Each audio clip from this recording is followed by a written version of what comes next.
Hello and welcome to India Reads. My name is Pradeep and we are reading the story of my experiments with truth by Mahatma Gandhi.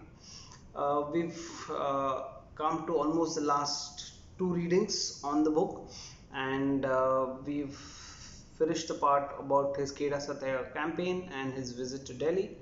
So let's start. 28. Near death's door. I very nearly ruined my constitution during the recruiting campaign. In those days, my food principally consisted of groundnut butter and lemons. I knew that it was possible to eat too much butter and injure one's health, and yet I allowed myself to do so. This gave me a slight attack of dysentery. I did not take serious notice of this and went that evening to the ashram. As was my wont every now and then, I scarcely took any medicine in those days. I thought I should get well if I skipped a meal, and indeed I felt fairly free from trouble as I omitted the morning meal next day. I knew, however, that to be entirely free, I must prolong my fast, and if I ate anything at all, I should have nothing but fruit juices. There was some festival that day, and although I had told Kasturbai that I should have nothing for my midday meal, she tempted me and I succumbed. As I was under a vow of taking no milk or milk products, she had specially prepared for me a sweet wheaten porridge with oil added to it instead of ghee.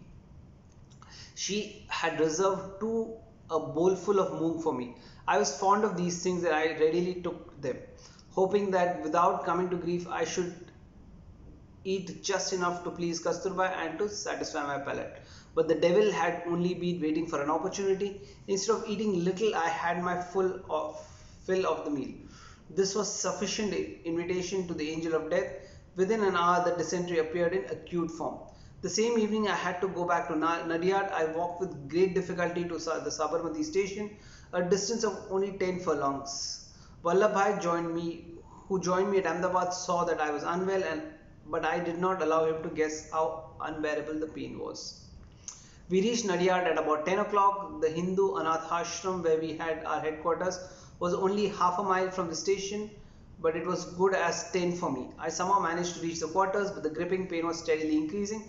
Instead of using the usual latrine, which was a long way off, I asked for a commode to be placed in the adjoining room. I was ashamed to have asked for it, but there was no escape. Fulchand immediately procured a commode. All the friends surrounded me, deeply concerned. They were all love and attention, but they could not relieve my pain, and my obstinacy added to their helplessness. I refused all medical aid. I would take no medicine, but preferred to suffer the penalty of my folly. So they looked on in helpless dismay. I must have had 30 or 40 motions in 24 hours. I fasted, not even taking fruit juices in the beginning. The appetite had all gone, but I had thought all along that I had an iron frame, but I found my body had now become a lump of clay. I had lost all power of resistance. Dr. Kanuga came and pleaded with me to take the medicine. I declined. He offered to give me an injection. I declined that too. My ignorance about injections was in those days quite ridiculous. I believed that an injection must be some kind of serum. Later, I discovered that the injection that the doctor suggested was a vegetable substance, but the discovery was too late to be of any use. The motion still continued, leaving me completely exhausted. The exhaustion brought on a delirious fever. Friends got more nervous and called in more doctors, but what could they do with a patient who would not listen to them? Seth Ambalal came with his good wife to Nadiad, conferred with my co-workers and removed me with the greatest care to his Mirzapur bungalow in Ahmedabad. It was impossible for anyone to receive more loving and selfless service than I had the privilege of having during this illness. But a sort of low fever persisted, wearing my body from day to day. I felt that the illness was bound to be prolonged and possibly fatal. Surrounded as I was with the love and attention that I could be showered under Saint Ambalal's roof, I began to get restless and urged him to remove me to the ashram. He had to yield to my opportunity. Importunity.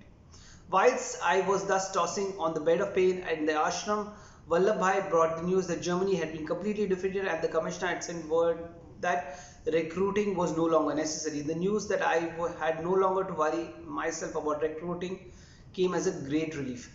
I had now been trying hydrotherapy, which gave me some relief, but it was a hard job to build up the body. The many medical advisors overwhelmed me overwhelmed me with advice, but I could not persuade myself to take anything.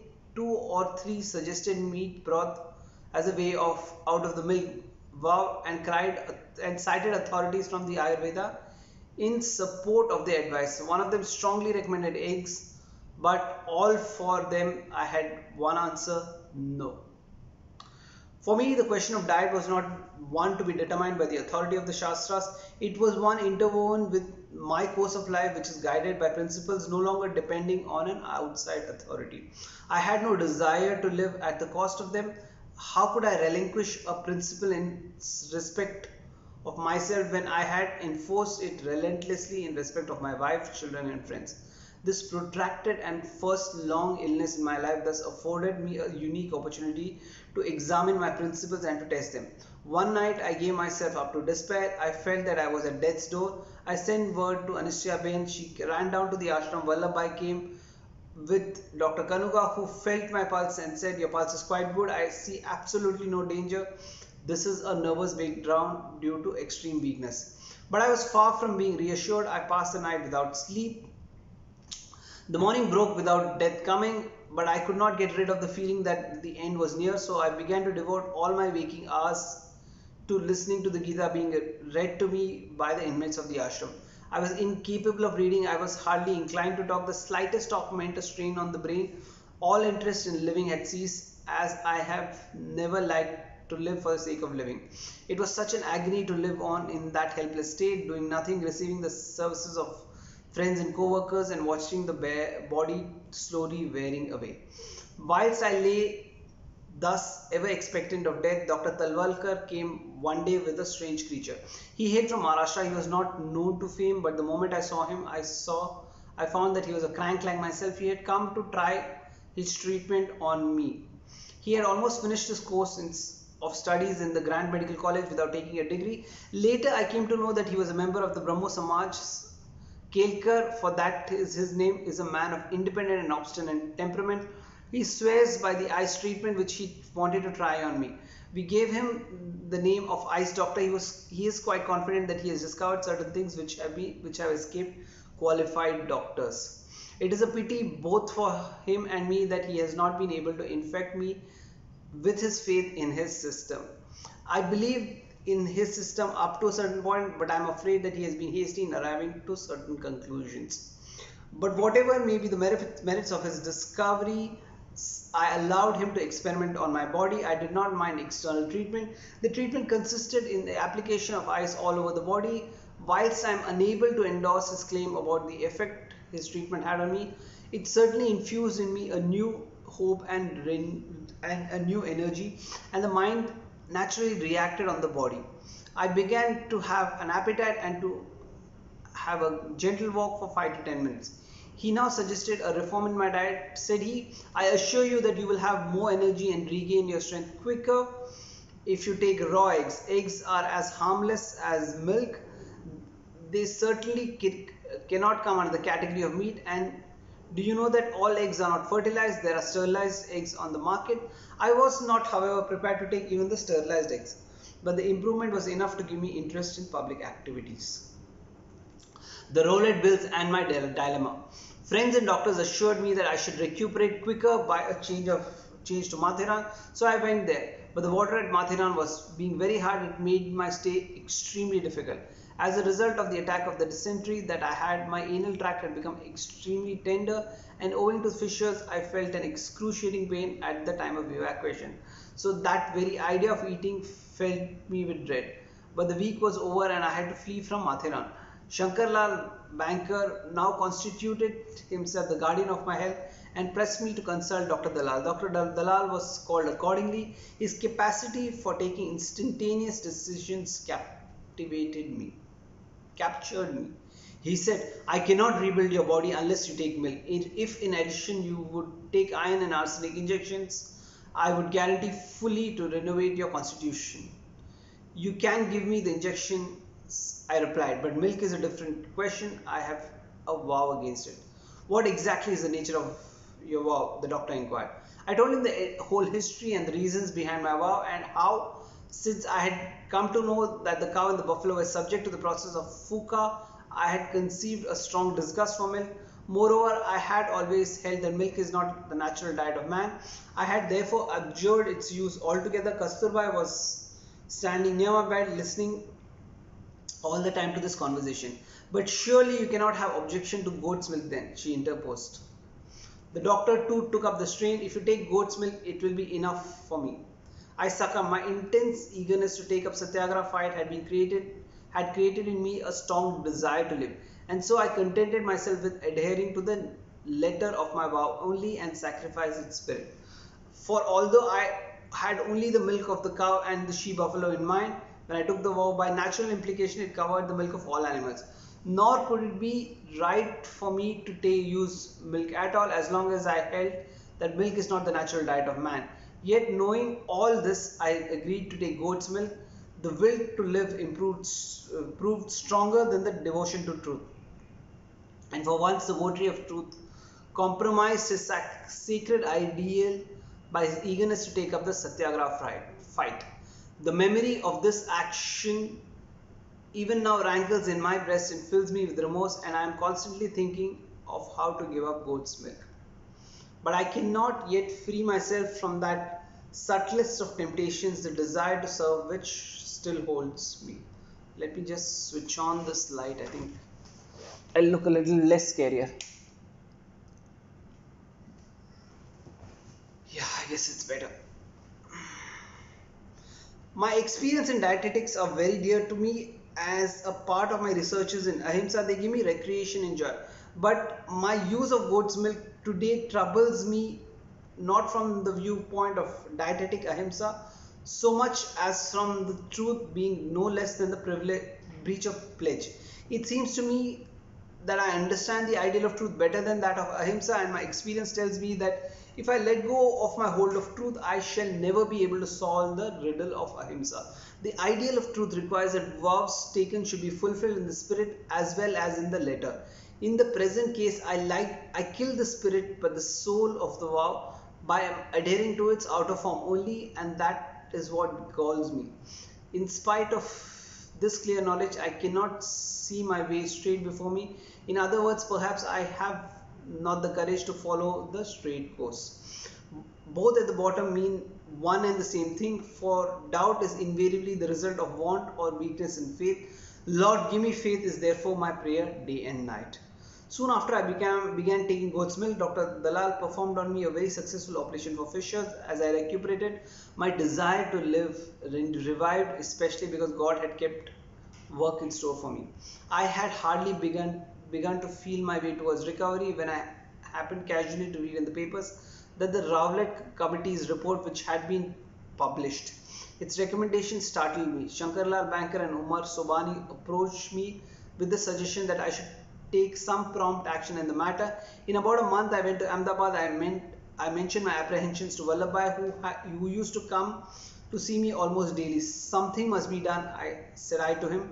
But what can we do in the circumstances? He asked me in reply. I answered, even if a handful of men can be found to sign the pledge of resistance and the proposed measure is passed into law in defiance of it, we ought to offer Satyagraha at once. If I were not laid up like this, I should give battle against it all alone and expect others to follow suit. But in my present helpless condition, I feel myself to be altogether unequal to the task. As a result of this talk, it was decided to call a small meeting of such persons as were in touch with me. The recommendations of the Rowlatt Committee seemed to me to be altogether unwarranted by the evidence published in its report, and where I felt that no self-respecting people could submit to them. The proposed conference was at last held at the ashram. Hardly a score of persons had been invited to it. So far as I remember, among those who were invited were, besides Vallabhbhai, Srimati Sarojini Naidu, Mr. Horniman, the late Umar Sobani, Shankarlal Banker and Srimati Anusya Ben. The Satyagraha pledge was drafted at this meeting and, as far as I can recollect, was signed by all present. I was not editing any journal at that time, but I used to occasionally ventilate my views through the daily press. I followed the practice. On this occasion, Shankarlal Banker took up the agitation in right earnest, and for the first time I got an idea of his wonderful capacity of organization and sustained work. as all hope of any existing institutions adopting a novel weapon like satyagraha seemed to be in vain. A separate body called the Satyagraha Sabha was established at my instance. Its principal members were drawn from Bombay, where therefore its headquarters were fixed. The intending convenanters began to sign the Satyagraha pledge in large numbers. Bulletins were issued and popular meetings began to be held everywhere, recalling all the familiar features of the Kheda campaign. I became the president of the Satyagraha Sabha. I soon found that there was not likely to be much chance of agreement between myself and the intelligentsia composing the Sabha. My insistence on the use of Gujarati in the Sabha and also some of my other methods of work that would appear to be peculiar caused them no small worry and embarrassment. I must say to their credit, however, that most of them generously put up with my idiosyncrasies. But from the very beginning, it became clear to me that the Sabha was not likely to live long. I could see that already my emphasis on truth and ahimsa began to be disliked by some of its members. Nevertheless, in its early stages, our new activity went on at full blast, and the movement gathered head rapidly. That wonderful spectacle. Thus, while on one hand the agitation against the Rowlatt Committee's report gathered volume and intensity, on the other the government grew more and more determined to give effect to its recommendation, and the Rowlatt Bill was published. I have attended the proceeding of the India's legislative chamber only once in my life, and that was on the occasion of the debate of the bill. Shastriji delivered an impassioned speech and in which he uttered a solemn note of warning to the government. The viceroy seemed to be listening spellbound, his eyes riveted on Shastriji as the latter poured forth the hot steam of his eloquence. For the moment, it seemed to me as if the viceroy could not but be moved by it. It was so true and so full of feeling. But you can wake a man only if he is really asleep. No effort that you make will produce any effect on him if he is merely pretending sleep. That may be precisely the government's position. It was anxious only to go through the farce of legal formality. Its decision had already been made. Shastriji's solemn warning was therefore entirely lost upon the government. In these circumstances, mine could only be a cry in the wilderness. I earnestly pleaded with the viceroy.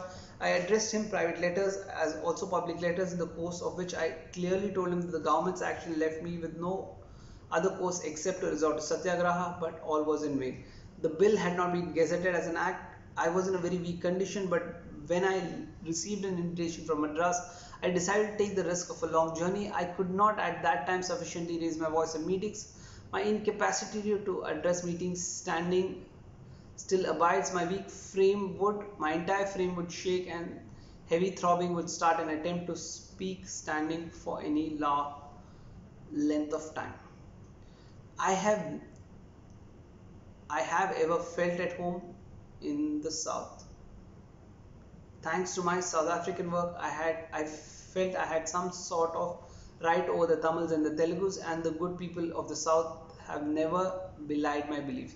The invitation had come at the signature of the late Kasturi Ranga Iyengar, but the man behind the invitation, as I subsequently learned on my way to Madras, was Rajagopalachari. This might be my first acquaintance with him. At any rate, this was the first time that we came to know each other.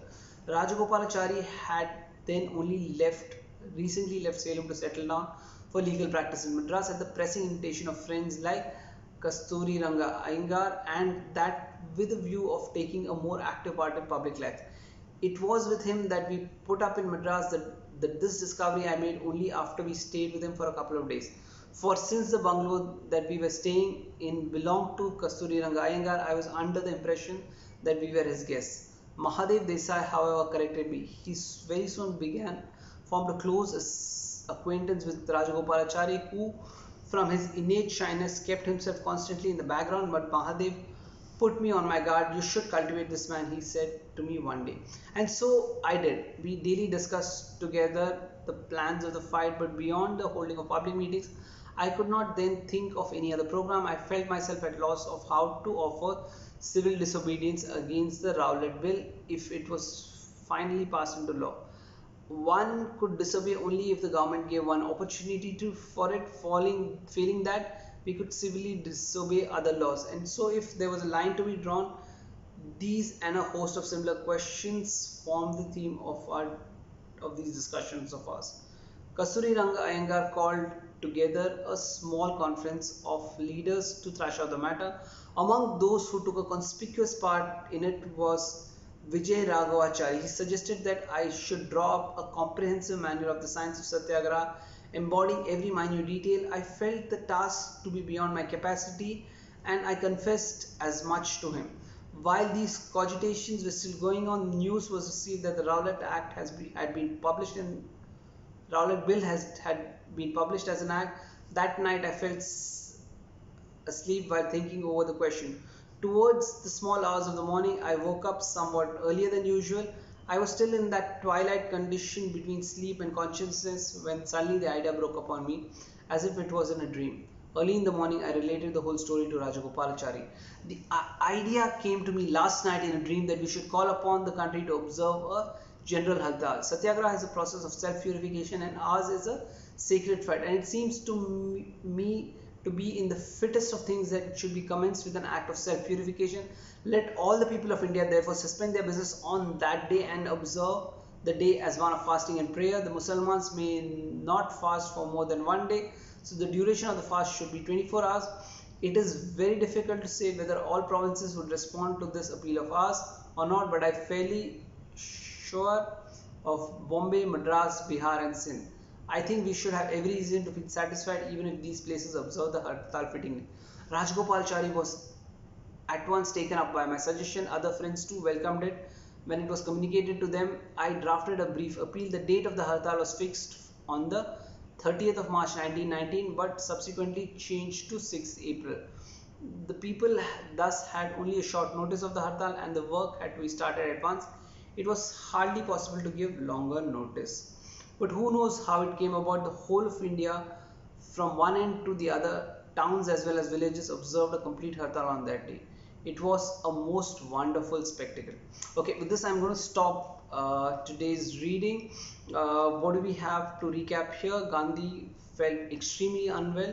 The first part of the reading, and obviously it's his stomach issues because of his diets and his refusal to take a certain kind of healthy diet, which is either take milk or eggs or a meat broth. Gandhi was stuck to his vow and he refused to do so, and most of the doctors therefore gave up on him. He had to travel, and he did travel to Nadiad, and there he kind of broke down because he couldn't even walk the short distance to his room, and he was put into complete rest.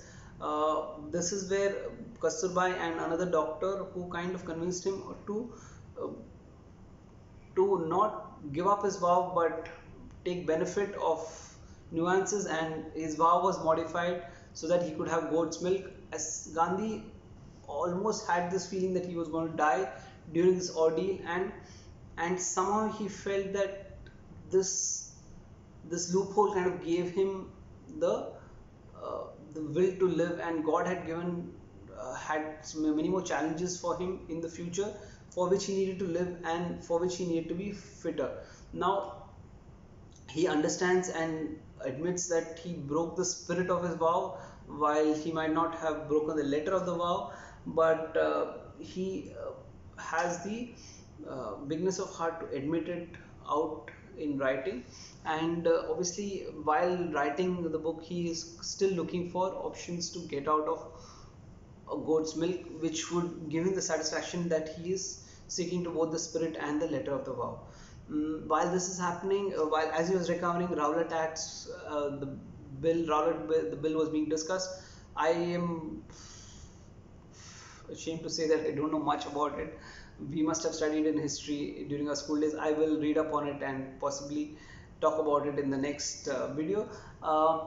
So Gandhi, as he was recovering, he realized that there was this agitation which was where he could actively contribute, and he started therefore discussing about how to do that. And he, at that same time, he got an invitation from Madras, and while he felt that the invitation was from Kasturi Ranga Iyengar, who I guess is one of the founders of the newspaper Hindu.